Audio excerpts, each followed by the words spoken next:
পারুলিয়া থেকে একদম পুরো জামালপুর এসে দাঁড়িয়েছি, আর জল ঢালা হয়ে গেছে। তখন ফোন অ্যালাউ ছিল না বলে আমি তোমাদের সাথে সব কিছু শেয়ার করতে পারিনি। আর পাটা প্রচণ্ড ব্যথা, মানে কিছুই করতে পারছি না, শরীরটা প্রচুর খারাপ হয়ে গেছে। আর আমার কথাগুলো হয়তো আস্তে আস্তে শুনতে পাচ্ছ, তার কারণ হচ্ছে চারিদিকে শুধু ঢাকঢোল বাজছে আর আমার কথাগুলো ভালো করে ক্লিয়ার আসছে না তোমাদের কাছে। তো আমার ভিডিওটা করার একটাই কারণ, আমি এত কষ্ট করে ভিডিও বানাই শুধুমাত্র তোমাদের জন্য। তোমরা সাপোর্ট করো, তোমরা আমার পাশে থেকো, তার জন্য আমি এই ভিডিওগুলো করি আর তোমাদেরকে দেখাই।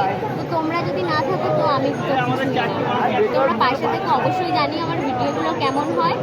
আর এই বাবার বাড়ির এই অবস্থা, জল টল ভালো হয়ে গেছে, এখন বসে আছি, একটু পরে বাড়ি যাব। মানে হাঁটতে পারছি না, পা পুরো এতটা ব্যথা, প্রচুর ব্যথা পা। এখন জানি না ভগবান বাড়ি নিয়ে যাবে কি যাবে না, না রাস্তায় ওই